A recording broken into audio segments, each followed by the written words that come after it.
상처 준 사람과 화해하지 마십시오. 이 말이 불편하게 들린다면 당신은 아직 그 사람을 놓지 못한 것입니다. 살아오면서 당신은 누군가에게 깊이 상처받은 적이 있을 것입니다. 믿었던 사람이었을 것입니다. 가까웠던 사람이었을 것입니다. 오랜 시간을 함께한 사람이었을 것입니다. 그 사람이 당신에게 한 일은 단순한 실수가 아니었습니다.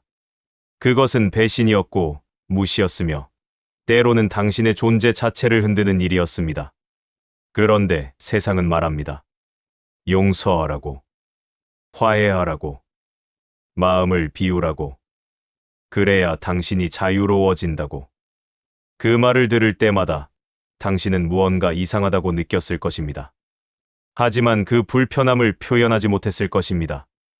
왜냐하면 용서하지 못하는 사람은 마음이 좁은 사람처럼 여겨졌기 때문입니다. 화해하지 않으면 성숙하지 못한 사람처럼 보였기 때문입니다. 그러나 오늘 이 자리에서 분명히 말씀드립니다. 당신이 이상한 것이 아닙니다. 세상이 잘못 가르친 것입니다. 억지로 건네는 화해는 용기가 아닙니다. 그것은 자기 자신을 2번 배신하는 일입니다. 상처를 준 사람에게 다시 손을 내밀 때 당신은 그 사람에게 기회를 주는 것이 아닙니다. 당신 스스로에게 침묵을 강요하는 것입니다. 그렇다면 어떻게 해야 합니까? 분노를 품고 살아야 합니까? 미움을 안고 하루하루를 버텨야 합니까? 그것도 아닙니다. 진짜 복수는 훨씬 더 조용한 곳에 있습니다.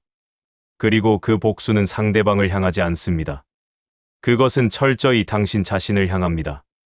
19세기 독일의 철학자 아르투어 쇼펜하워는 인간의 고통과 의지, 그리고 관계의 본질을 누구보다 냉정하게 해부한 사람입니다. 그는 낙관주의를 거부했습니다. 위로를 팔지 않았습니다. 그는 인간이란 무엇인지, 타인이란 무엇인지, 그리고 우리가 왜 고통받는지를 날카로운 언어로 직시했습니다. 쇼펜하우어는 말했습니다. 타인은 결코 우리를 온전히 이해할 수 없다. 왜냐하면 인간은 근본적으로 자기 의지의 노예이기 때문이다. 이 말이 의미하는 것은 단순합니다. 당신을 상처 준 그 사람은 당신이 나쁜 사람을 만난 것이 아닐 수 있습니다. 그 사람은 그저 자기 의지대로 움직인 인간이었을 뿐입니다. 그리고 그 의지는 당신의 용서나 화해로 바뀌지 않습니다. 오늘 이 영상은 당신에게 분노를 부추기지 않습니다. 복수심을 자극하지도 않습니다. 다만 당신이 살아오면서 조용히 내린 결론들, 사람을 멀리하기로 한 선택들, 더 이상 연락하지 않기로 한 결심들이 얼마나 깊은 지혜에 닿아 있는지를 철학의 언어로 확인해 드릴 것입니다. 이 영상을 끝까지 보신다면 당신은 이렇게 느끼게 될 것입니다. 나는 틀린 것이 아니었다. 사람을 내려놓은 것이 아니라 본질에 가까워진 것이다. 아직 이 채널을 구독하지 않으신 분들께 부탁드립니다. 지금 구독 버튼을 눌러 주십시오. 이 채널은 당신의 감정을 건드리지 않습니다. 당신의 생각을 건드립니다.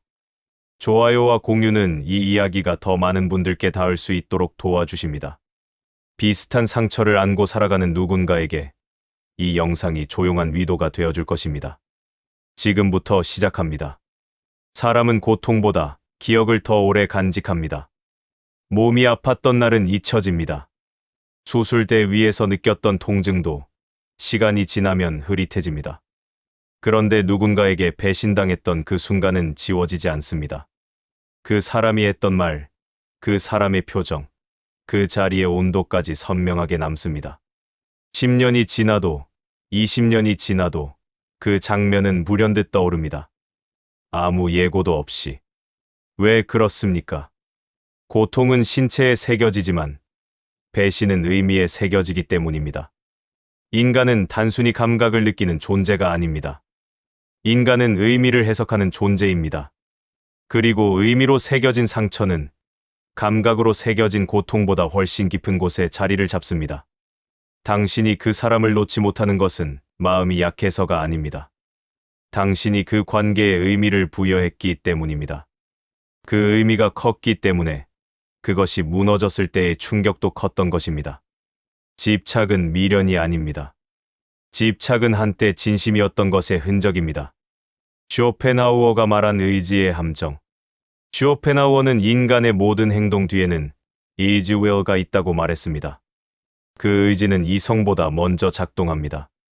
우리가 무언가를 원하고 집착하고 놓지 못하는 것은 이성의 판단이 아닙니다. 의지가 먼저 작동하고 이성은 그 뒤를 따라가며 이유를 만들어낼 뿐입니다. 당신이 그 사람을 머릿속에서 지우지 못하는 것은 당신의 의지가 아직 그 관계에 에너지를 쏟고 있기 때문입니다. 쇼펜하우어의 언어로 말하자면 당신의 의지는 그 관계에서 무언가를 여전히 원하고 있습니다. 사과를 원하거나 해명을 원하거나 혹은 그 사람이 잘못되기를 원하거나 형태는 달라도 그것은 모두 의지가 그 사람에게 묶여 있다는 증거입니다. 그리고 쇼펜하우어는 한 걸음 더 나아갑니다. 의지는 결코 만족하지 않는다. 하나의 욕망이 충족되면 곧바로 다른 욕망이 그 자리를 채운다. 이것이 의미하는 바는 무엇입니까? 그 사람에게서 사과를 받는다 해도 당신의 고통은 완전히 사라지지 않는다는 것입니다. 해명을 듣는다 해도 의지는 또 다른 무언가를 원할 것입니다. 화해를 한다 해도 의지는 그 화해가 진심인지를 의심하기 시작할 것입니다. 의지는 원래 그런 것입니다. 채워지지 않습니다. 그것이 의지의 본질입니다. 그렇다면 어떻게 해야 합니까? 의지가 묶인 곳을 바꾸어야 합니다. 그 사람에게 묶인 의지를 당신 자신에게로 돌려야 합니다.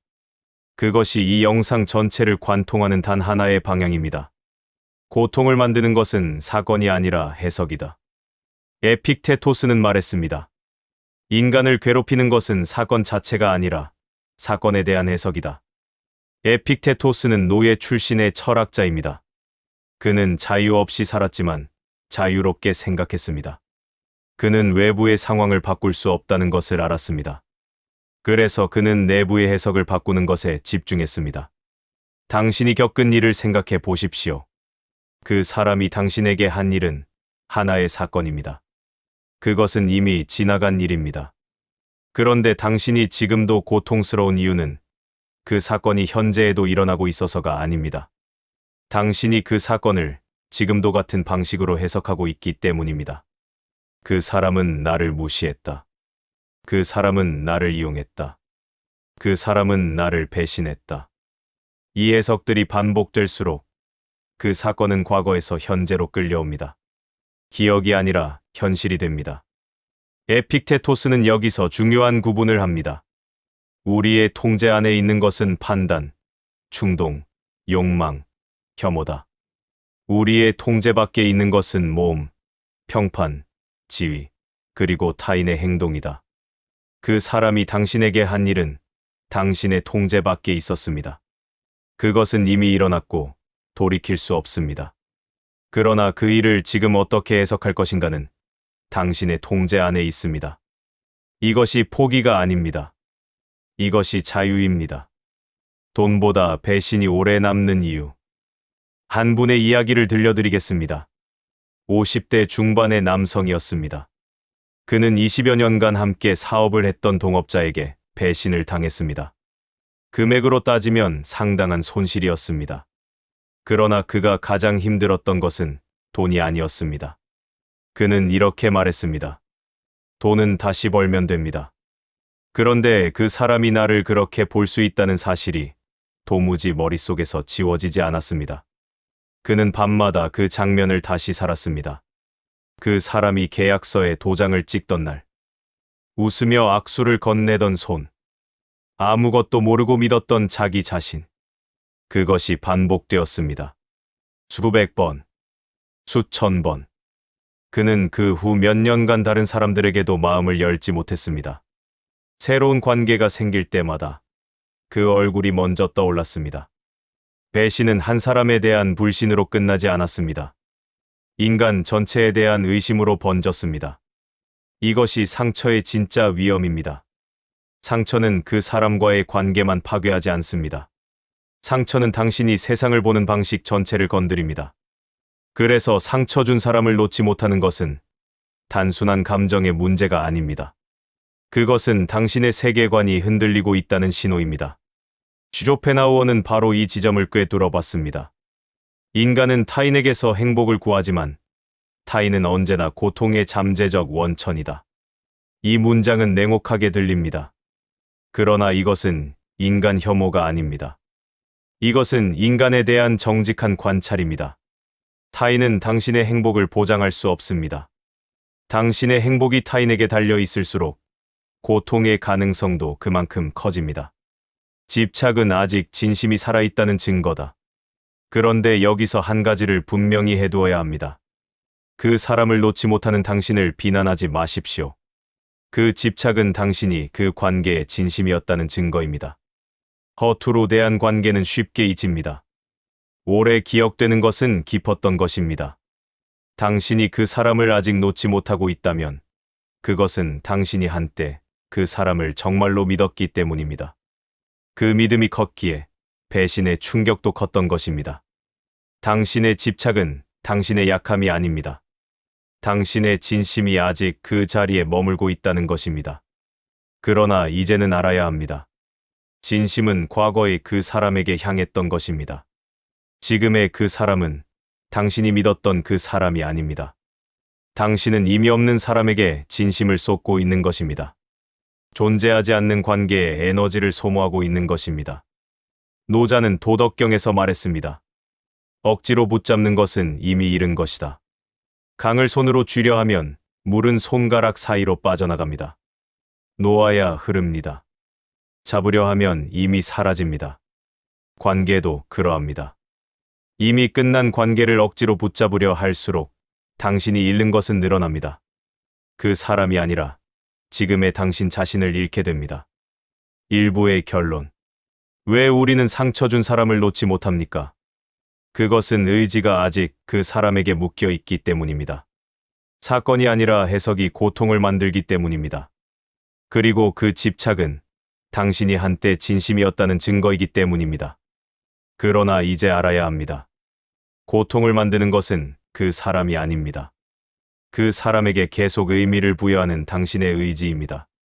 그 의지를 거두는 순간 그 사람은 당신의 현재에서 사라집니다. 과거의 자리로 돌아갑니다. 상처 준 사람을 놓지 못하는 것은 당신의 잘못이 아닙니다. 그러나 계속 붙들고 있는 것은 당신 자신에 대한 예의가 아닙니다. 화해하라는 말을 들을 때 당신은 어떤 감정을 느꼈습니까? 홀가분하지 않았을 것입니다.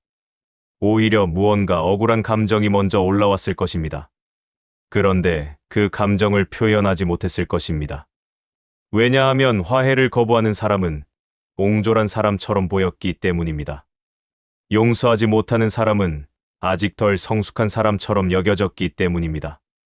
그래서 당신은 참았습니다. 혹은 억지로 손을 내밀었습니다. 그러나 그 화해 이후에도 마음은 편하지 않았습니다. 오히려 더 복잡해졌습니다. 무언가를 잃어버린 것 같은 감각이 남았습니다. 그 감각은 착각이 아닙니다. 그 감각은 정직한 것입니다. 억지로 건넨 화해는 관계를 회복시키지 않습니다. 그것은 당신 안에 있는 정직한 감정을 눌러버리는 행위입니다. 표면은 매끄러워졌지만 내부는 더 깊이 갈라집니다. 그리고 그 균열은 반드시 다시 드러납니다. 억지 용서는 자기 자신을 2번 배신하는 일이다. 용서에 대해 세상은 오랫동안 하나의 방향으로만 말해왔습니다. 용서는 선하다. 용서는 성숙이다. 용서하지 못하는 사람은 스스로를 해친다. 이 말들이 완전히 틀린 것은 아닙니다. 그러나 이 말들은 한 가지 중요한 전제를 빠뜨리고 있습니다. 용서는 강요될 수 없다는 것입니다. 용서는 내면에서 자연스럽게 일어나는 것입니다. 시간이 흐르고 감정이 가라앉고 그 사람에 대한 집착이 사라진 자리에서 조용히 생겨나는 것입니다. 그것은 노력으로 만들어지는 것이 아닙니다. 결심으로 선언되는 것이 아닙니다. 그런데 세상은 용서를 의무처럼 가르쳤습니다. 더 좋은 사람이 되기 위해 용서해야 한다고 했습니다. 관계를 위해, 가족을 위해, 혹은 당신 자신의 평화를 위해 용서하라고 했습니다. 그 말을 따라 억지로 용서를 선언했을 때 당신에게 무슨 일이 일어났습니까? 그 사람은 달라지지 않았습니다. 상황은 반복되었습니다.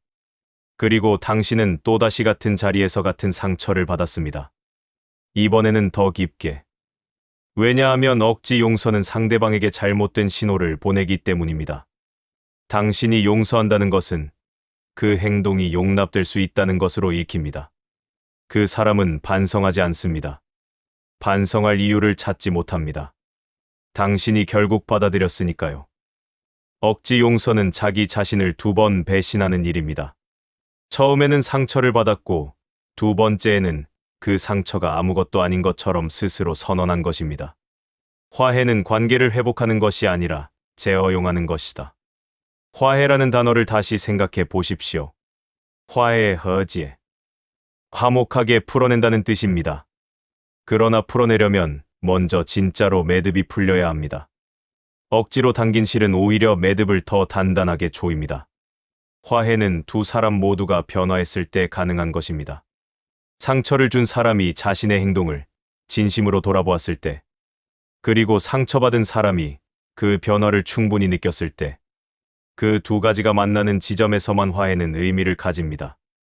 그 두 가지 중 하나라도 빠져 있다면 그것은 화해가 아닙니다. 그것은 재허용입니다. 당신이 그 사람에게 다시 당신의 삶 안으로 들어올 수 있는 문을 열어주는 것입니다. 아무런 변화도 없이. 그리고 그 문을 통해 들어온 것은 회복된 관계가 아닙니다. 똑같은 패턴이 다시 시작되는 것입니다. 인간은 쉽게 변하지 않는다. 쇼펜하우어의 성경로. 쇼펜하우어는 인간의 성격에 대해 단호하게 말합니다. 인간의 성격은 태어날 때부터 고정되어 있으며 그것은 죽을 때까지 변하지 않는다. 변하는 것은 행동의 방식이지 행동의 근원이 아니다. 이 말은 잔인하게 들릴 수 있습니다. 그러나 이것은 당신의 경험이 증명하는 것입니다. 당신을 상처 준 그 사람을 떠올려 보십시오. 그 사람은 당신에게만 그랬습니까? 아니면 다른 사람에게도 비슷한 방식으로 행동했습니까? 아마도 당신은 알고 있을 것입니다. 그것이 처음이 아니었다는 것을. 그리고 당신이 끝이 아닐 수도 있다는 것을. 쇼펜하우어의 말대로라면 그 사람의 행동은 성격에서 나온 것입니다. 그리고 그 성격은 바뀌지 않습니다. 당신의 용서로도, 당신의 화해로도, 당신의 간절한 바람으로도. 물론 사람이 전혀 성장하지 않는다는 말은 아닙니다. 인간은 경험을 통해 배우고 시간을 통해 조금씩 달라집니다. 그러나 그 변화는 외부의 압력에 의해 일어나지 않습니다. 그것은 철저히 내부에서 시작되는 것입니다. 당신의 용서가 그 사람을 변화시키지 않습니다. 그 사람 스스로가 변화를 선택해야 합니다. 그리고 솔직하게 물어보십시오. 그 사람이 진심으로 변화를 선택했습니까? 아니면 당신이 그것을 원했기 때문에 그렇게 보이기를 바란 것입니까? 억지 인연은 오래가지 않는다. 노자의 자연스러움. 노자는 도덕경에서 자연의 이치로 인간관계를 설명합니다. 天下莫柔弱于水, 얼공坚强者莫之能胜. 세상에 물보다 부드러운 것은 없지만 단단한 것을 이기는데 물보다 나은 것이 없다. 노자가 가르치는 것은 억지로 밀어붙이지 말라는 것입니다. 흐름에 맡기라는 것입니다. 물은 막히면 돌아갑니다. 억지로 뚫으려 하지 않습니다. 그러나 결국은 모든 단단한 것을 깎아냅니다. 인연도 그러합니다. 자연스럽게 이어지는 인연은 오래갑니다. 억지로 붙들어 놓은 인연은 언젠가 반드시 끊어집니다. 그리고 억지로 이어놓은 시간만큼 양쪽 모두 소모됩니다. 화해를 강요받은 관계는 억지 인연입니다. 그 관계는 표면적으로는 유지되지만 실제로는 이미 끝난 것입니다. 두 사람 모두 알고 있습니다. 다만 아무도 먼저 말하지 않을 뿐입니다. 노자는 또 말합니다. 지조저 부족함을 아는 자가 부유한 자다. 관계에서도 이 말은 그대로 적용됩니다. 충분히 주었다면, 충분히 기다렸다면, 충분히 기회를 주었다면 이제 그것으로 족합니다. 더 이상 억지로 이어가지 않아도 됩니다. 그것은 포기가 아닙니다. 그것은 자연스러운 마무리입니다. 가족 관계에서 반복되는 상처. 가장 끊기 어려운 관계는 가족입니다. 가족은 선택하지 않은 관계입니다. 태어나면서 주어진 관계입니다. 그래서 세상은 가족 사이의 상처에 대해서는 더욱 강하게 화해를 권합니다. 피를 나눈 사이 아니냐고. 그래도 가족이지 않냐고. 그 말이 당신에게 얼마나 무거웠는지 압니다. 한 여성의 이야기입니다. 60대 초반이었습니다. 그녀는 평생 동안 언니에게 상처를 받아왔습니다. 어릴 때부터 비교당했습니다. 결혼 후에도 무시당했습니다. 부모님이 돌아가신 후에는 유산 문제로 크게 다퉜습니다. 그러나 그때마다 주변에서는 말했습니다. 그래도 언니잖아. 그래도 가족이잖아. 그녀는 그 말을 들을 때마다 화해를 시도했습니다. 먼저 전화를 걸었습니다. 명절마다 찾아갔습니다. 그러나 언니는 달라지지 않았습니다. 오히려 그녀가 먼저 연락을 해올 때마다 언니는 그것을 자신이 옳다는 증거로 받아들였습니다. 상처는 반복되었습니다. 그리고 그녀는 매번 더 작아졌습니다. 어느 날 그녀는 결심했습니다. 더 이상 먼저 연락하지 않겠다고. 더 이상 화해를 시도하지 않겠다고. 주변에서는 냉정한 사람이라고 했습니다. 가족을 버린 사람이라고 했습니다. 그러나 그녀는 처음으로 편안해졌습니다. 명절이 두렵지 않았습니다. 전화벨 소리가 불안하지 않았습니다. 그녀는 가족을 버린 것이 아니었습니다. 자기 자신을 되찾은 것이었습니다. 주료페나우어는 말했습니다. 타인의 의견은 우리의 행복에 영향을 미칠 수 없다. 그것을 허용하는 것은 스스로 노예가 되는 것이다. 가족이라는 이름이 상처를 정당화하지 않습니다. 오래된 관계라는 사실이 반복되는 고통을 견뎌야 할 이유가 되지 않습니다. 혈연은 의무가 아닙니다. 그것도 하나의 관계입니다. 그리고 모든 관계는 서로에 대한 최소한의 예의를 전제로 합니다. 그 예의가 없는 관계는 가족이라 해도 거리를 두어야 합니다. 용서는 의무가 아니라 선택이다. 용서에 대해 마지막으로 이것을 말씀드립니다. 용서는 아름다운 것입니다. 그러나 그것은 강요될 때 더 이상 아름답지 않습니다. 진심에서 우러난 용서는 당신을 자유롭게 합니다. 그러나 두려움에서 나온 용서, 사회적 시선 때문에 어쩔 수 없이 한 용서, 가족이라서 해야만 하는 용서는 당신을 더 깊이 묶어둡니다. 용서는 당신의 선택입니다. 그것은 지금 하지 않아도 됩니다. 영원히 하지 않아도 됩니다. 용서하지 않는다고 해서 당신이 나쁜 사람이 되는 것이 아닙니다. 당신이 그 사람을 용서하지 않아도 당신의 삶은 앞으로 나아갈 수 있습니다. 오히려 억지 용서를 내려놓는 순간 당신의 삶이 더 선명해질 수 있습니다. 에픽테토스는 말했습니다. 자유인은 자신이 원하는 것을 자유롭게 얻는 사람이 아니다. 자유인은 자신이 원하지 않는 것을 강요받지 않는 사람이다. 당신은 화해를 강요받지 않아도 됩니다. 용서를 의무처럼 짊어지지 않아도 됩니다. 그것이 당신의 자유입니다. 2부의 결론. 화해와 용서가 항상 옳지 않은 이유는 분명합니다. 억지 용서는 자기 자신을 2번 배신하는 일입니다. 화해는 상대방이 변하지 않은 채로 이루어질 수 없습니다. 인간의 성격은 외부의 용서로 바뀌지 않습니다. 그리고 억지로 이어놓은 인연은 자연의 이치에도 어긋납니다. 당신이 화해를 거부한 것은 옹졸함이 아닙니다.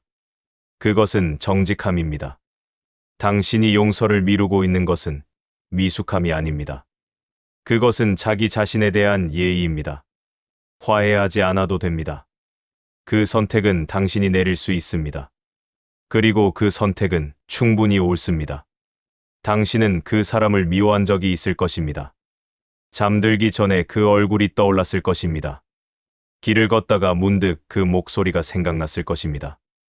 누군가와 식사를 하다가도 그 사람이 했던 말이 불쑥 올라왔을 것입니다. 그리고 그때마다 당신은 분노했습니다. 혹은 슬펐습니다. 혹은 그 둘이 뒤섞인 감정 속에서 한동안 헤어나오지 못했습니다. 그 감정이 부끄러운 것이 아닙니다. 그것은 인간이라면 당연히 겪는 것입니다. 그러나 한 가지를 물어봐야 합니다. 그 미움이 당신에게 무엇을 가져다 주었습니까? 그 사람은 달라졌습니까? 그 사람이 괴로워했습니까? 그 사람의 삶이 흔들렸습니까? 아마도 그렇지 않았을 것입니다. 당신이 밤마다 그 사람을 미워하는 동안 그 사람은 자신의 삶을 살고 있었습니다. 아무것도 모른 채로, 혹은 알면서도 아무렇지 않게. 미움은 상대방을 향한 감정처럼 보이지만 실제로는 당신 안에서만 타오르는 불입니다. 그 불은 상대방을 태우지 않습니다. 당신을 태웁니다. 미움은 여전히 연결 상태다. 여기서 중요한 사실 하나를 직시해야 합니다. 미움은 단절이 아닙니다. 많은 사람들이 착각합니다. 그 사람과 연락을 끊었으니 관계가 끝났다고 생각합니다. 그 사람을 다시는 만나지 않겠다고 결심했으니 이제 자유롭다고 생각합니다. 그러나 그 사람에 대한 미움이 남아있는 한 관계는 끝난 것이 아닙니다. 미움은 연결입니다. 혐오도 연결입니다. 분노도 연결입니다. 복수심도 연결입니다. 감정의 방향이 어떻든 감정이 향하는 대상이 있는 한 당신은 그 사람과 여전히 이어져 있습니다. 보이지 않는 실로, 끊어낼 수 없는 감정의 줄로. 진짜 단절은 감정의 소멸에서 시작됩니다. 미움이 사라지는 것, 분노가 가라앉는 것, 그 사람의 이름을 들어도 아무 감정이 일어나지 않는 것. 그것이 진짜 자유입니다. 주료펜하우어는 말했습니다. 증오는 오래 지속되는 분노다. 그리고 분노는 자신을 향한 독이다. 당신이 그 사람을 미워할 때 당신의 몸은 반응합니다. 심장이 빨라지고 호흡이 가빠지고 근육이 긴장합니다. 그 반응은 그 사람에게 아무런 영향을 미치지 않습니다. 오로지 당신의 신체와 정신이 그 대가를 치릅니다. 미움은 당신이 그 사람에게 주는 것이 아닙니다. 당신 스스로에게 부과하는 세금입니다. 관심은 감정 에너지를 제공하는 행위다. 한 걸음 더 나아가 봅니다. 인간은 타인의 반응을 통해 자신의 존재를 확인합니다. 누군가가 당신을 사랑한다면 당신은 그 사람에게 중요한 존재입니다. 누군가가 당신을 미워한다면 그것도 마찬가지입니다. 당신은 그 사람에게 여전히 중요한 존재입니다. 그 사람의 감정 에너지를 차지하고 있다는 점에서 당신을 상처 준 그 사람도 마찬가지입니다. 그 사람이 당신의 미움을 안다면, 혹은 당신이 여전히 자신에 대해 강한 감정을 가지고 있다는 것을 느낀다면 그 사람은 무의식적으로 자신이 영향력을 가지고 있다고 느낍니다. 당신의 감정이 어떤 방향이든 그것은 그 사람에게 에너지를 공급하는 행위입니다. 당신의 분노는 그 사람에 대한 관심입니다. 당신의 복수심은 그 사람에 대한 집중입니다. 당신이 그 사람을 생각하는 모든 순간, 당신은 그 사람에게 감정의 연료를 제공하고 있습니다. 진짜로 그 사람에게 타격을 주고 싶다면 그 연료 공급을 끊어야 합니다. 무관심. 그것이 가장 강력한 단절입니다. 통제 밖에 있는 것은 무시하라. 에픽테토스. 에픽테토스는 삶을 두 가지로 나눕니다. 내가 통제할 수 있는 것, 그리고 내가 통제할 수 없는 것. 내가 통제할 수 있는 것은 나의 생각, 나의 판단, 나의 행동입니다. 내가 통제할 수 없는 것은 타인의 행동, 타인의 생각, 타인의 선택입니다. 그 사람이 당신에게 한 일은 당신이 통제할 수 없었던 것입니다. 그 사람이 지금 어떻게 살고 있는지도 당신이 통제할 수 없습니다. 그 사람이 반성하는지 하지 않는지도 당신이 통제할 수 없습니다. 에픽테토스는 말합니다. 통제할 수 없는 것에 에너지를 쏟는 것은 자신을 스스로 노예로 만드는 것이다. 당신이 그 사람에 대해 분노하고 미워하고 복수를 꿈꾸는 동안 당신은 통제할 수 없는 것에 에너지를 쏟고 있습니다. 그 에너지는 아무 데도 가닿지 않습니다. 그 사람에게 닿지 않습니다. 그저 당신 안에서 소모됩니다. 반면 무관심은 다릅니다. 무관심은 에너지를 쏟지 않는 것입니다. 그 사람에게 할당했던 감정의 자원을 회수하는 것입니다. 그리고 그 자원을 당신 자신에게 돌리는 것입니다. 그것이 에픽테토스가 말하는 자유입니다. 무관심은 냉담함이 아닙니다. 무관심은 선택입니다. 나는 더 이상 이 사람에게 나의 감정 에너지를 쓰지 않겠다는 조용하고 단호한 결정입니다. 무관심은 자유입니다. 타인은 고통의 원천이다. 쇼펜하우어의 냉정한 통찰. 쇼펜하우어는 타인과의 관계에 대해 유명한 비유를 남겼습니다. 고슴도치의 비유입니다. 추운 겨울날, 고슴도치들은 서로의 체온을 나누기 위해 가까이 모입니다. 그러나 너무 가까이 다가가면 서로의 가시에 찔립니다. 그래서 물러납니다. 그러나 물러나면 죽습니다. 다시 가까이 옵니다. 또 찔립니다. 고슴도치들은 그렇게 적당한 거리를 찾아가며 겨울을 납니다. 인간관계도 이와 같습니다. 가까울수록 따뜻하지만 가까울수록 다칠 위험도 커집니다. 그래서 쇼펜하우어는 말합니다. 인간은 혼자일 때 가장 자유롭고 타인과 함께할 때 가장 많이 상처받는다. 이 말은 사람을 멀리하라는 권유가 아닙니다. 이것은 타인과의 거리에 대한 냉정한 진실입니다. 모든 관계에는 위험이 내포되어 있습니다. 그리고 그 위험이 현실이 되었을 때 거리를 두는 것은 도망이 아닙니다. 자기 보호입니다. 당신을 상처 준 그 사람과의 관계에서 당신은 이미 그 위험을 경험했습니다. 가시에 찔렸습니다. 그렇다면 이제 적당한 거리를 유지하는 것은 쇼펜하우어가 말한 고슴도치의 지혜입니다. 그것은 본능이고 생존이며 자기 자신을 지키는 가장 자연스러운 방식입니다. 직장에서 일어나는 조용한 역전. 한 남성의 이야기입니다. 50대 초반이었습니다. 그는 20년 넘게 다닌 직장에서 후배에게 밀려 중요한 프로젝트에서 제외되었습니다. 그 후배는 윗사람들에게 잘 보이는 것에 능숙한 사람이었습니다. 그리고 그 과정에서 그의 아이디어를 가져다 쓰는 일도 있었습니다. 그는 분노했습니다. 억울했습니다. 그 후배의 얼굴을 볼 때마다 감정이 올라왔습니다. 한동안 그는 그 후배를 어떻게 해야 할지 생각했습니다. 윗사람에게 말해야 하나? 직접 따져야 하나? 그러나 어떤 선택도 상황을 나아지게 하지 않을 것 같았습니다. 그는 결국 다른 선택을 했습니다. 그 후배에 대한 생각을 멈추기로 했습니다. 의도적으로. 그 후배가 무엇을 하든 어떻게 되든 더 이상 신경 쓰지 않기로 했습니다. 회의실에서 마주쳐도 담담하게 인사하고 지나쳤습니다. 그 후배가 칭찬을 받아도 아무 감정 없이 바라봤습니다. 처음에는 힘들었습니다. 무관심을 연습해야 했습니다. 그러나 시간이 지나면서 그는 그 후배에게 쏟던 에너지를 자기 일에 쏟기 시작했습니다. 자신이 잘할 수 있는 것에 집중했습니다. 그리고 2년 후, 그 후배는 다른 부서로 발령이 났습니다. 그는 자신의 자리에 그대로 있었습니다. 역전은 소란스럽지 않았습니다. 역전은 조용했습니다. 그가 그 후배를 이긴 것이 아닙니다. 그는 그저 자기 자신에게 집중했을 뿐입니다. 그런데 그것이 가장 강력한 것이었습니다.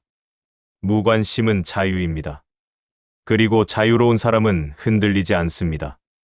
무관심을 연습하는 것은 가능한가? 무관심이 옳다는 것은 알겠습니다. 그런데 어떻게 합니까? 수십 년을 함께한 사람에 대해, 수십 년의 감정이 쌓인 관계에 대해 어떻게 하루아침에 무관심해질 수 있습니까? 그것은 단번에 되지 않습니다. 무관심은 결심이 아닙니다. 무관심은 연습입니다. 그리고 그 연습은 아주 작은 것에서 시작합니다. 그 사람 생각이 떠오를 때 억지로 지우려 하지 마십시오. 억지로 지우려 할수록 더 선명해집니다. 대신 그 생각이 떠올랐다는 것을 알아차리십시오. 그리고 천천히 시선을 다른 곳으로 옮기십시오. 창밖을, 지금 손에 들린 것을, 지금 있는 공간을, 그 사람이 어떻게 살고 있는지 궁금해질 때 찾아보지 마십시오. 그 궁금함도 연결입니다. 알지 않아도 됩니다. 그 사람의 현재는 이제 당신의 관심 밖에 있어도 됩니다. 에픽테토스는 말했습니다. 당신이 방해받는다면 그것은 당신이 방해받기를 허용했기 때문이다. 그 사람이 당신의 마음을 차지하는 것은 당신이 그 자리를 내어주었기 때문입니다. 그 자리를 서서히 거두어들이는 것. 그것이 무관심의 연습입니다. 하루에 한 번 덜 생각하는 것으로 시작하십시오. 그것으로 충분합니다. 무관심은 복수가 아니라 회복이다. 마지막으로 이것을 말씀드립니다. 무관심을 복수의 수단으로만 생각하지 마십시오. 물론 무관심은 상대방에게 강력한 메시지를 줍니다. 당신이 그 사람에게 아무 감정도 없다는 것은 그 사람의 존재가 당신에게 아무 의미도 없다는 것입니다. 그것이 상대방에게 어떤 감각을 주는지는 직접 경험해보지 않아도 짐작할 수 있습니다. 그러나 무관심의 진짜 수혜자는 당신입니다. 그 사람에 대한 감정이 사라질 때 당신의 하루가 달라집니다. 아침에 눈을 뜰 때 그 얼굴이 떠오르지 않습니다. 밥을 먹을 때 그 목소리가 들리지 않습니다. 잠들기 전에 그 장면이 반복되지 않습니다. 그 자리에 무엇이 들어옵니까? 당신 자신이 들어옵니다. 지금 이 순간이 들어옵니다. 무관심은 복수입니다. 그러나 그보다 먼저 무관심은 회복입니다. 무관심은 자유입니다. 3부의 결론. 진짜 복수가 무관심인 이유는 분명합니다. 미움은 단절이 아닙니다. 미움은 여전히 연결입니다. 당신의 분노와 복수심은 그 사람에게 감정의 에너지를 공급하는 행위입니다. 에픽테토스의 말대로 통제할 수 없는 것에 에너지를 쏟는 것은 스스로를 노예로 만드는 일입니다. 그리고 쇼펜하우어의 고슴도치처럼 가시에 찔린 뒤에는 적당한 거리를 유지하는 것이 가장 현명한 선택입니다. 무관심은 냉담함이 아닙니다. 무관심은 선언입니다. 나는 더 이상 당신에게 나의 감정을 쓰지 않겠다는 선언. 나는 이제 나 자신에게 집중하겠다는 선언. 그 선언이 조용할수록 그것은 더 강력합니다. 무관심은 자유입니다. 그리고 자유는 복수보다 오래갑니다. 당신은 한 번쯤 이런 생각을 해본 적이 있을 것입니다.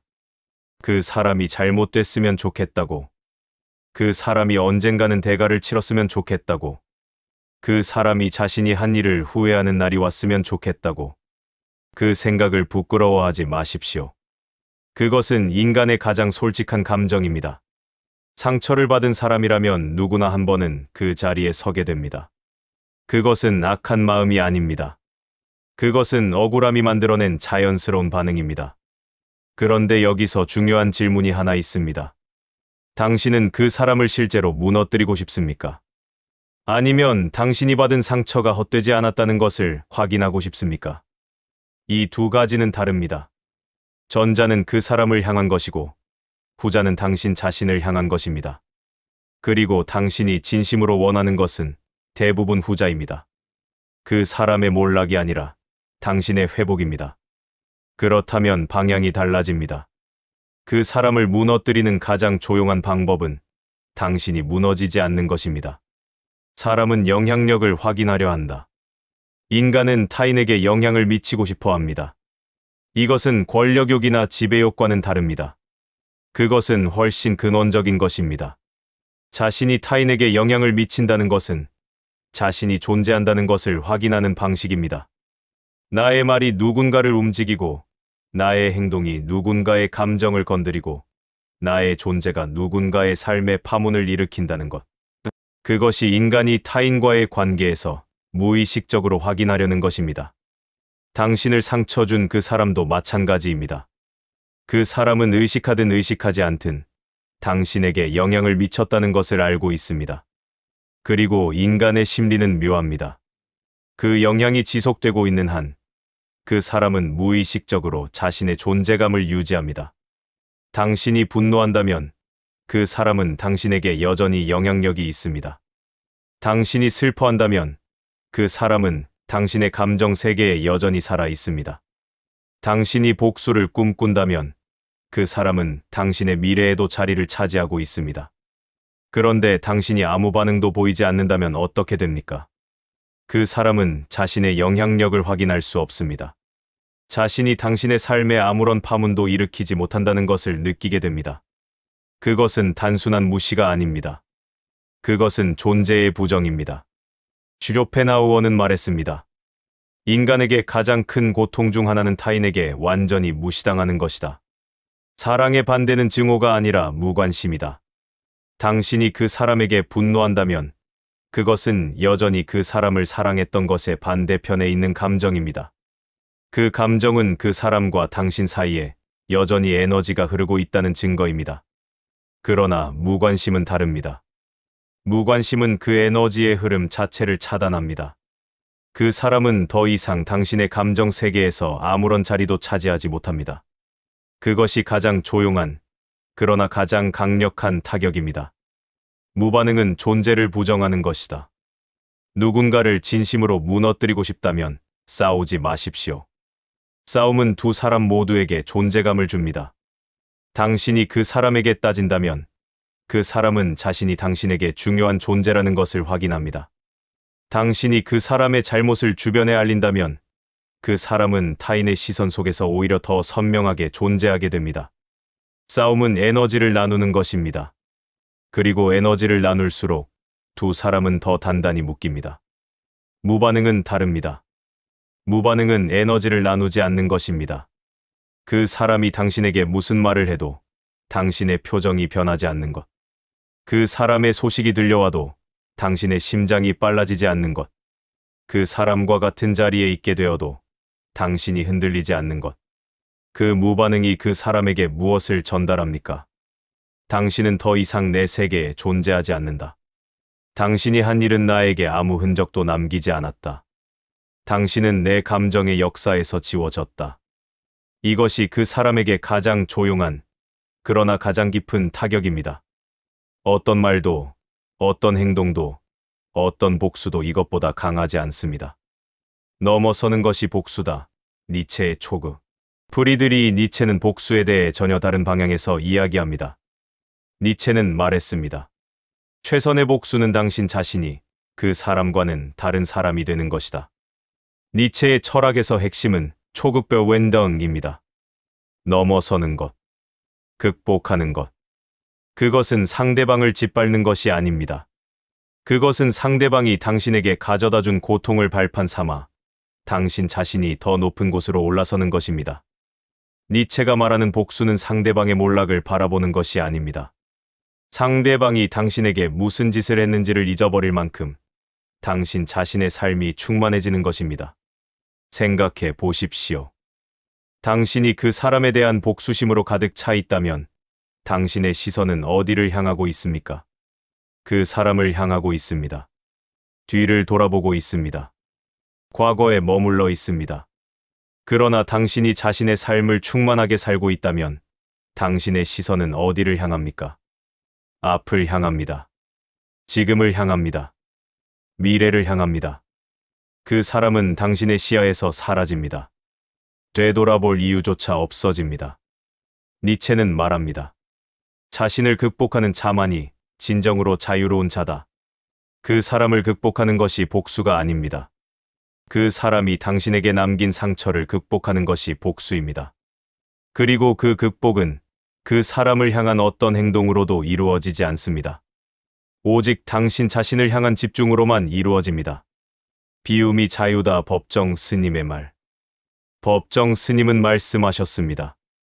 무소유란 아무것도 갖지 않는 것이 아니다. 불필요한 것을 갖지 않는 것이다.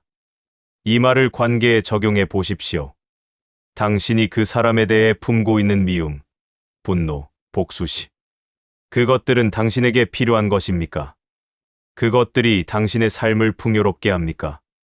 그것들이 당신의 하루를 아름답게 합니까? 아닙니다. 그것들은 불필요한 것입니다. 당신이 짊어지고 있는 짐입니다. 그 짐이 무거울수록 당신의 발걸음은 느려집니다. 그 짐을 내려놓는 것. 그것이 법정 스님이 말하는 비움입니다. 비움은 포기가 아닙니다. 비움은 가벼워지는 것입니다. 그 무거운 감정들을 내려놓고 당신의 몸과 마음이 본래의 가벼움을 되찾는 것입니다. 그 가벼움이 자유입니다. 법정 스님은 또 말씀하셨습니다. 맑고 향기롭게 살 수 있는 날들이 우리 앞에 남아 있다. 그 날들을 낭비하지 마라. 당신의 앞에 남아 있는 날들을 생각하십시오. 그 날들을 그 사람에 대한 감정으로 채울 것입니까? 아니면 당신 자신의 것으로 채울 것입니까? 비워야 채울 수 있습니다. 그 사람에 대한 감정을 비우는 만큼 당신 자신의 삶이 그 자리를 채웁니다. 아무 감정 없이 지나친 순간. 한 여성의 이야기를 들려드리겠습니다. 60대 초반이었습니다. 그녀는 오랜 친구에게 크게 배신당한 적이 있었습니다. 30년 가까이 알고 지낸 사이였습니다. 그 친구는 그녀의 가장 은밀한 이야기를 다른 사람들에게 옮겼습니다. 그것도 왜곡해서. 그녀는 오랫동안 그 친구를 미워했습니다. 꿈속에서도 그 장면이 반복되었습니다. 그로부터 몇 년이 지난 어느 날, 그녀는 시장에서 그 친구를 마주쳤습니다. 예전이었다면 심장이 요동쳤을 것입니다. 발걸음이 멈췄을 것입니다. 어떻게 해야 할지 몰라 당황했을 것입니다. 그런데 그날은 달랐습니다. 그녀는 그 친구를 보았습니다. 그리고 조용히 고개를 끄덕였습니다. 그리고 지나쳤습니다. 심장은 평온했습니다. 발걸음은 흔들리지 않았습니다. 아무 감정도 일어나지 않았습니다. 집으로 돌아오는 길에 그녀는 비로소 알았습니다. 끝났다는 것을. 그 친구에 대한 모든 것이 끝났다는 것을. 미움도, 분노도, 그리움도 아무것도 남지 않았다는 것을. 그리고 그 비어있음이 이렇게 편안한 것인지를 그날 처음 알았습니다. 그녀는 그날 이후로 말했습니다. 그 사람이 나에게 한 일보다 내가 그 사람을 미워하며 보낸 시간이 더 아까웠습니다. 이것이 무관심이 도달하는 곳입니다. 분노가 사라진 자리에 편안함이 옵니다. 미움이 비워진 자리에 당신 자신이 채워집니다. 그리고 그것이 그 사람에 대한 가장 완전한 승리입니다. 조용한 사람이 가장 강한 사람이다. 세상은 강한 사람을 목소리가 큰 사람으로 착각합니다. 자신의 억울함을 크게 외치는 사람, 불의에 맞서 싸우는 사람, 상대방을 꺾어놓는 사람. 그런 사람이 강하다고 생각합니다. 그러나 진짜 강한 사람은 조용합니다. 감정이 흔들리지 않는 사람, 타인의 행동에 반응하지 않는 사람, 누군가의 말이 마음에 걸리지 않는 사람. 그 사람이 강한 것입니다. 슈로펜하우어는 말했습니다.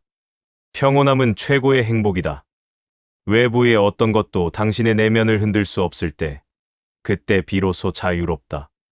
당신을 상처 준 그 사람이 당신의 내면을 더 이상 흔들지 못할 때, 그 사람의 소식이 들려와도, 그 사람의 이름이 언급되어도, 그 사람이 눈앞에 나타나도 당신이 평온할 때, 그때 당신은 진정으로 그 사람을 넘어선 것입니다.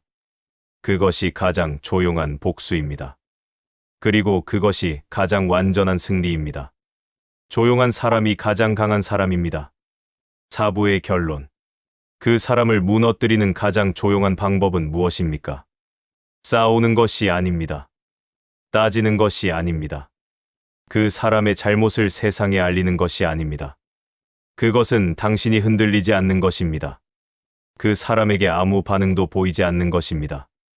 그 사람의 영향력 밖에서 당신 자신의 삶을 충만하게 사는 것입니다. 니체의 말대로 그 사람과는 전혀 다른 사람이 되는 것입니다. 법정 스님의 말대로 그 사람에 대한 감정을 비우고 가벼워지는 것입니다. 쇼펜하우어의 말대로 외부의 어떤 것도 당신의 내면을 흔들 수 없는 상태에 이르는 것입니다. 무반응은 존재의 부정입니다. 무관심은 가장 강력한 선언입니다. 그리고 당신이 잘 사는 것이 그 사람에게 보낼 수 있는 가장 조용하고 가장 완전한 메시지입니다. 그 사람은 당신의 삶에 더 이상 자리가 없습니다. 이제 마지막 질문에 이르렀습니다. 당신은 그 사람에게 무엇을 원합니까? 사과입니까? 후회입니까? 몰락입니까?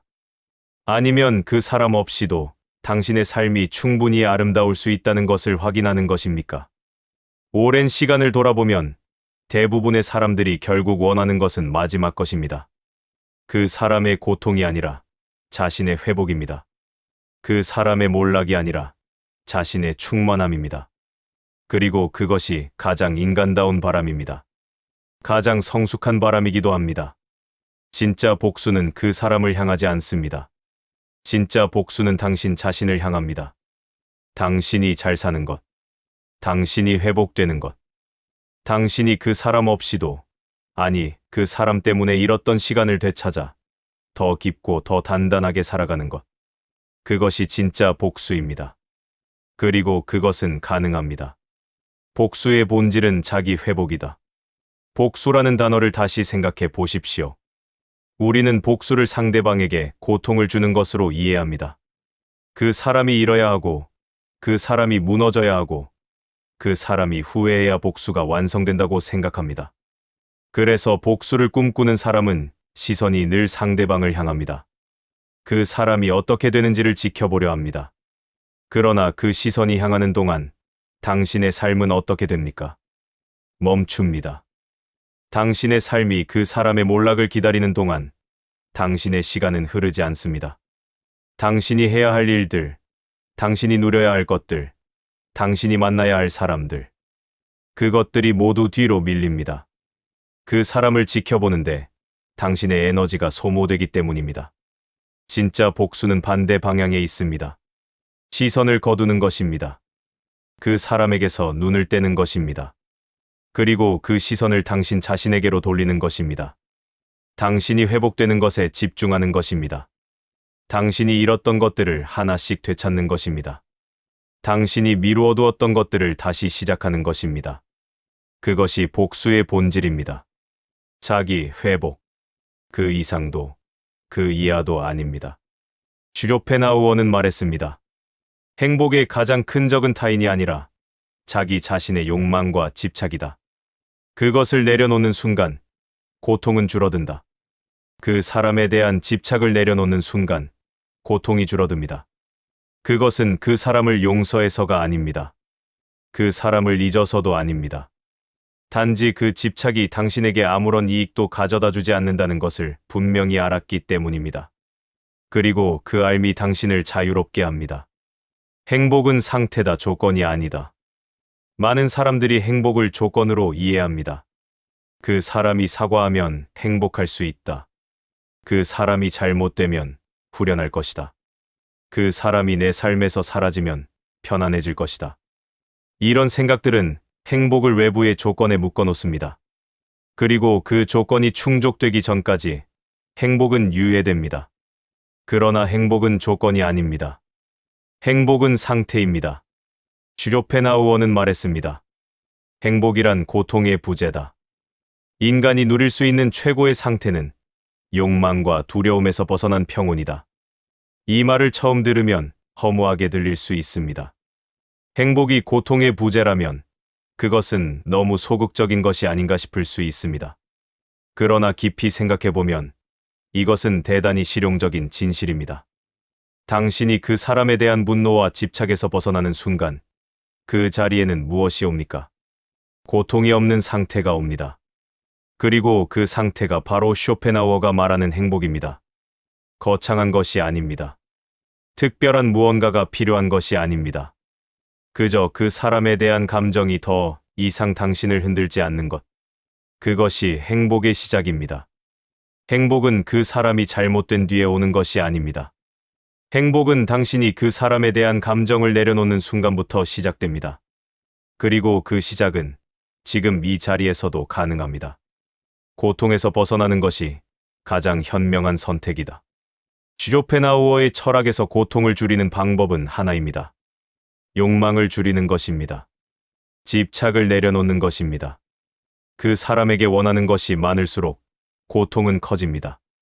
사과를 원하고, 해명을 원하고, 반성을 원하고, 몰락을 원할수록 그 원하는 것들이 충족되지 않을 때마다 고통은 반복됩니다. 욕망은 충족되지 않을 때 고통을 만들고, 충족되더라도 곧 다른 욕망이 그 자리를 채웁니다. 그렇다면 방법은 하나입니다. 그 사람에게 원하는 것 자체를 내려놓는 것입니다. 사과를 기대하지 않는 것, 반성을 바라지 않는 것, 몰락을 기다리지 않는 것. 그 사람이 어떻게 되든 그것이 당신의 관심 밖에 있도록 하는 것. 그것이 고통에서 벗어나는 가장 현명한 선택입니다. 에픽테토스도 같은 방향을 가리킵니다. 고통받는 것은 사건 때문이 아니다. 그 사건에 대해 당신이 원하는 것이 이루어지지 않기 때문이다. 원함을 내려놓으면 고통도 내려놓게 된다. 그 사람에 대해 원하는 것을 내려놓는 것은 포기가 아닙니다. 그것은 당신 자신을 고통에서 꺼내는 행위입니다. 그 사람에게 지는 것이 아닙니다. 당신 자신에게 이기는 것입니다. 자신을 귀하게 대하는 것이 시작이다. 법정 스님. 법정 스님은 말씀하셨습니다. 자신을 사랑하지 않는 사람은 남도 사랑할 수 없다. 자신을 귀하게 여기지 않는 사람은 삶도 귀하게 여길 수 없다. 당신이 그 사람에게 상처를 받은 뒤 당신은 자신을 어떻게 대했습니까? 혹시 자책하지는 않았습니까? 왜 그 사람을 믿었을까? 왜 그때 눈치채지 못했을까? 왜 그렇게 순진했을까? 그 사람을 향한 분노만큼 자기 자신을 향한 비난도 있지 않았습니까? 그 자책을 내려놓으십시오. 당신이 그 사람을 믿은 것은 잘못이 아닙니다. 그것은 당신이 진심으로 살았다는 증거입니다. 진심으로 관계를 대했다는 증거입니다. 그 진심이 배신당한 것이지 그 진심 자체가 잘못된 것이 아닙니다. 자신을 귀하게 대하는 것은 어렵지 않습니다. 그것은 거창한 것이 아닙니다. 오늘 하루 자신이 좋아하는 것을 하는 것입니다. 오랫동안 미루어두었던 것을 다시 꺼내는 것입니다. 자신에게 좋은 음식을 먹이는 것입니다. 좋아하는 사람과 시간을 보내는 것입니다. 혼자 조용히 걷는 것입니다. 그 사소한 것들이 모여서 당신이 회복됩니다. 그리고 그 회복이 쌓여서 당신의 삶이 다시 충만해집니다. 법정 스님은 또 말씀하셨습니다. 지금 이 순간이 가장 소중한 순간이다. 과거는 이미 지나갔고 미래는 아직 오지 않았다. 지금 여기 이 순간을 살아야 한다. 그 사람은 과거에 있습니다. 당신의 분노도 그 사람에 대한 복수심도 모두 과거를 향하고 있습니다. 그러나 당신의 삶은 지금 이 순간에 있습니다. 과거를 돌아보는 동안 지금이 흘러갑니다.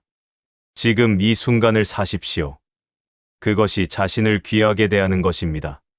삶을 정돈하며 회복된 이야기.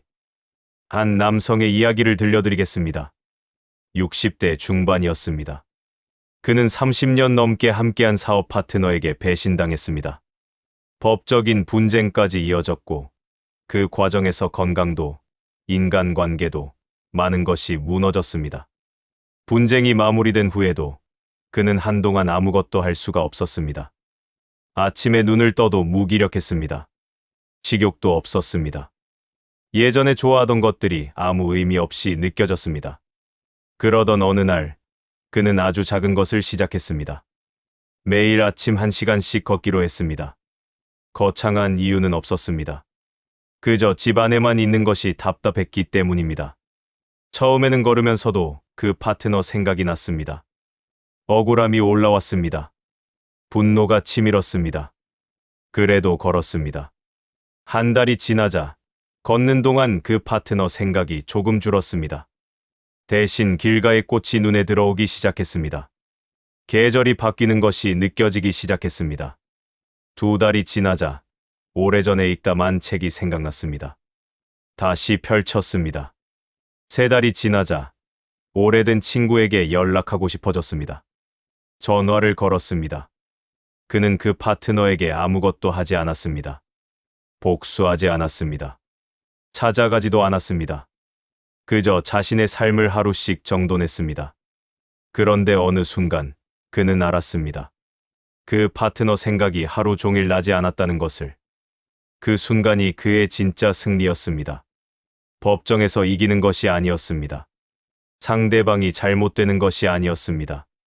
그 사람 생각이 하루 동안 떠오르지 않을 만큼 자신의 삶이 충만해진 것. 그것이었습니다. 슈쇼펜하우어는 말했습니다. 고통에서 벗어나는 가장 확실한 방법은 고통의 원인에 집중하는 것이 아니라 지금 이 순간의 삶에 집중하는 것이다. 삶을 정돈하는 것. 그것이 회복의 시작이고 복수의 완성입니다. 잘 산다는 것은 무엇인가? 잘 산다는 것은 무엇입니까? 화로운 것이 아닙니다. 남들에게 보여주는 것이 아닙니다. 그 사람보다 더 성공하는 것도 아닙니다. 잘 산다는 것은 오늘 하루를 당신 자신으로 사는 것입니다. 타인의 시선에 흔들리지 않고, 과거의 상처에 묶이지 않고, 미래의 불안에 끌려가지 않고, 지금 이 자리에서, 지금 이 몸으로, 지금 이 마음으로 당신답게 사는 것. 그것이 잘 사는 것입니다. 노자는 말했습니다. 知足者富. 장싱저 족함을 아는 자가 부유하고 끝까지 행하는 자가 뜻을 이룬다. 당신이 지금 가진 것을 아는 것, 지금 이 삶이 충분하다는 것을 아는 것, 그리고 그 안에서 당신답게 살아가는 것. 그것이 노자가 말하는 진짜 풍요입니다. 그 사람은 당신의 시간을 빼앗았습니다. 당신의 에너지를 소모시켰습니다. 당신의 믿음을 흔들었습니다. 그러나 그 사람이 빼앗을 수 없는 것이 있습니다. 지금 이 순간부터 당신이 어떻게 살 것인가? 그 선택만은 당신의 것입니다. 오롯이 그 선택을 잘하는 것. 그것이 진짜 복수입니다. 그리고 그것이 진짜 삶입니다. 상처는 당신을 더 깊게 만든다. 마지막으로 이것을 말씀드립니다. 당신이 받은 상처는 헛되지 않습니다. 상처를 받지 않은 사람은 깊어지지 않습니다. 고통을 겪지 않은 사람은 단단해지지 않습니다. 배신을 경험하지 않은 사람은 진짜 신뢰가 무엇인지 알지 못합니다. 당신이 그 사람에게 받은 상처는 당신을 더 깊게 만들었습니다. 사람을 보는 눈을 더 정확하게 만들었습니다. 진심과 가식을 구분하는 감각을 더 예리하게 만들었습니다. 그리고 진짜 소중한 것이 무엇인지를 잃고 난 뒤에야 비로소 더 선명하게 알게 해주었습니다. 니체는 말했습니다. 나를 죽이지 못하는 것은 나를 더 강하게 만든다. 그 사람이 당신을 무너뜨리지 못했습니다. 당신은 지금 여기 있습니다. 상처를 안고 때로는 분노를 품고 그래도 살아 있습니다. 그것 자체가 이미 당신의 강함입니다. 그 강함을 이제 당신 자신을 위해 쓰십시오. 그 사람을 향해 쓰지 마십시오. 당신 자신의 삶을 더 단단하게 만드는 데 쓰십시오. 당신이 사랑하는 것들에, 당신이 소중히 여기는 사람들에게, 당신이 아직 해보지 못한 것들에 쓰십시오. 그것이 상처의 올바른 쓰임입니다. 그리고 그것이 당신의 삶이 그 사람에게 보내는 가장 완전한 대답입니다. 5부의 결론. 진짜 복수는 결국 잘 사는 것입니다. 복수의 본질은 자기 회복입니다. 행복은 그 사람이 잘못된 뒤에 오는 조건이 아니라 지금 이 순간 당신이 선택할 수 있는 상태입니다. 고통에서 벗어나는 가장 현명한 선택은 그 사람에 대한 원함을 내려놓는 것입니다. 자신을 귀하게 대하는 것이 회복의 시작입니다. 그리고 삶을 하루씩 정돈해 나가는 것이 가장 확실한 복수의 완성입니다. 그 사람은 당신의 과거에 있습니다. 당신의 삶은 지금 이 순간에 있습니다. 지금을 사십시오. 당신답게. 그것으로 충분합니다. 그것이 전부입니다. 여기까지 함께해 주셨습니다. 긴 시간이었습니다. 그러나 이 시간은 당신이 오랫동안 혼자 안고 있었던 것들을 꺼내놓는 시간이었습니다. 누구에게도 말하지 못했던 것들. 옳은지 그른지 확신하지 못했던 선택들. 그것들을 오늘 이 자리에서 철학의 언어로 다시 바라보았습니다. 이제 정리할 시간입니다. 화해하지 않아도 됩니다. 당신이 그 사람과 화해하지 않은 것은 잘못이 아닙니다. 세상은 오랫동안 당신에게 화해를 권했습니다. 용서하라고 했습니다. 마음을 비우라고 했습니다. 그래야 더 나은 사람이 된다고 했습니다. 그 말을 들을 때마다 당신은 무언가 이상하다고 느꼈을 것입니다. 그 이상함은 틀리지 않았습니다. 화해는 두 사람이 모두 변화했을 때 가능한 것입니다. 한쪽만 손을 내밀어 이루어지는 화해는 화해가 아닙니다. 그것은 재허용입니다. 상처를 준 사람에게 다시 당신의 삶 안으로 들어올 수 있는 문을 열어주는 것입니다. 아무런 변화도 없이 그 문을 열지 않아도 됩니다. 화해하지 않아도 당신의 삶은 앞으로 나아갑니다. 화해하지 않아도 당신은 충분히 좋은 사람입니다. 화해하지 않아도 당신은 잘 살 수 있습니다. 슈쇼펜하우어는 말했습니다. 타인의 기대에 맞추어 살아가는 것은 자신의 삶을 사는 것이 아니다. 화해를 기대하는 세상의 시선에 맞추지 않아도 됩니다. 당신의 선택이 당신의 삶입니다. 용서는 의무가 아니라 선택입니다. 용서는 아름다운 것입니다. 그러나 그것은 강요될 때 더 이상 아름답지 않습니다. 진심에서 우러난 용서는 당신을 자유롭게 합니다. 그러나 두려움에서 나온 용서, 사회적 시선 때문에 억지로 한 용서, 가족이라서 해야 한다는 의무감으로 한 용서는 당신을 더 깊이 묶어둡니다. 용서는 당신이 준비되었을 때, 당신이 원할 때, 당신 스스로 선택하는 것입니다. 지금 하지 않아도 됩니다. 내일 하지 않아도 됩니다. 어쩌면 영원히 하지 않아도 됩니다. 용서하지 않는다고 해서 당신이 나쁜 사람이 되는 것이 아닙니다. 에픽테토스는 말했습니다. 자유인은 자신이 원하지 않는 것을 강요받지 않는 사람이다. 당신은 용서를 강요받지 않아도 됩니다. 그 선택은 오롯이 당신의 것입니다. 그리고 그 선택이 어떤 방향이든 그것은 충분히 존중받아야 합니다. 언젠가 용서가 자연스럽게 찾아온다면 그때 하십시오. 아직 오지 않았다면 기다리지 않아도 됩니다. 용서 없이도 당신의 삶은 충분히 아름다울 수 있습니다. 무관심이 가장 강력한 복수입니다. 이 영상 전체를 통해 하나의 방향을 이야기했습니다. 그것은 무관심입니다. 미움은 연결입니다. 분노는 연결입니다. 복수심도 연결입니다. 그 감정들이 향하는 대상이 있는 한 당신은 그 사람과 여전히 이어져 있습니다. 보이지 않는 실로, 끊어지지 않는 감정의 줄로.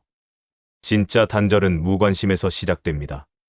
그 사람의 이름을 들어도 아무 감정이 일어나지 않는 것.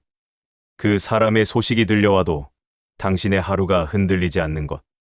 그 사람이 눈앞에 나타나도 당신의 심장이 평온한 것. 그것이 진짜 자유입니다. 그리고 그것이 그 사람에게 보낼 수 있는 가장 강력한 메시지입니다. 당신은 더 이상 내 세계에 존재하지 않습니다. 당신이 한 일은 내 삶에 아무 흔적도 남기지 않았습니다. 나는 당신 없이 당신보다 더 단단하게, 더 충만하게 살아가고 있습니다. 그 메시지는 말로 전달되지 않습니다. 행동으로 전달되지도 않습니다. 그것은 당신의 삶 자체가 전달합니다. 조용하게. 그러나 완전하게. 무관심은 냉담함이 아닙니다. 무관심은 선언입니다. 나는 이제 나 자신에게 집중하겠다는 가장 조용하고 가장 단호한 선언입니다. 당신의 삶을 되찾으십시오. 이제 방향이 정해졌습니다. 그 사람을 향해 있던 시선을 거두십시오. 그 사람에게 쏟던 감정의 에너지를 회수하십시오. 그 사람에 대해 원하던 것들을 하나씩 내려놓으십시오. 그리고 그 에너지를, 그 시선을, 그 마음을 당신 자신에게 돌리십시오. 오랫동안 미루어두었던 것이 있습니까? 지금 시작하십시오. 오랫동안 만나지 못한 사람이 있습니까? 지금 연락하십시오. 오랫동안 가보고 싶었던 곳이 있습니까? 지금 계획하십시오. 오랫동안 읽고 싶었던 책이 있습니까? 지금 펼치십시오. 그 작은 것들이 당신의 회복입니다. 그 작은 것들이 쌓여서 당신의 삶이 됩니다. 그리고 그 삶이 충만해질수록 그 사람은 당신의 세계에서 점점 작아집니다. 결국에는 사라집니다. 법정 스님은 말씀하셨습니다. 지금 이 순간이 가장 소중한 순간이다. 그 사람은 과거에 있습니다. 당신의 분노도, 당신의 억울함도 모두 과거를 향하고 있습니다. 그러나 당신의 삶은 지금 이 순간에 있습니다. 지금 이 순간을 그 사람에게 내어주지 마십시오. 그것은 당신의 것입니다. 마지막으로 드리는 말. 오늘 이 영상을 끝까지 보신 당신에게 한 가지를 말씀드립니다. 당신은 틀리지 않았습니다. 사람을 멀리하기로 한 선택. 더 이상 연락하지 않기로 한 결심. 화해를 거부한 결정. 용서를 미루고 있는 마음. 그것들은 모두 당신이 자기 자신을 지키기 위해 내린 선택들입니다. 그 선택들은 옹졸함이 아닙니다. 미숙함이 아닙니다. 그것은 정직함입니다. 자기 자신에 대한 예의입니다. 쇼펜하우어는 삶의 고통을 냉정하게 바라보았습니다.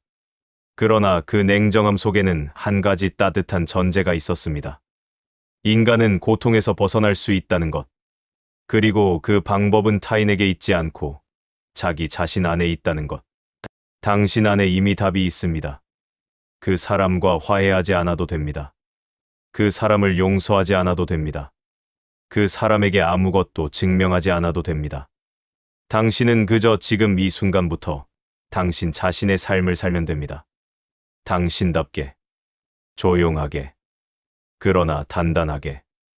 그것이 가장 조용한 복수입니다. 그것이 가장 완전한 승리입니다. 그리고 그것이 당신이 이 세상에서 살아가는 가장 품위 있는 방식입니다. 상처 준 사람과 화해하지 마십시오. 그 대신 자기 자신과 화해하십시오. 그것으로 충분합니다. 이 영상이 당신에게 조금이라도 닿았다면 구독과 좋아요를 부탁드립니다. 비슷한 무게를 안고 살아가는 누군가에게 이 영상을 전해 주십시오. 다음 영상에서 다시 찾아뵙겠습니다.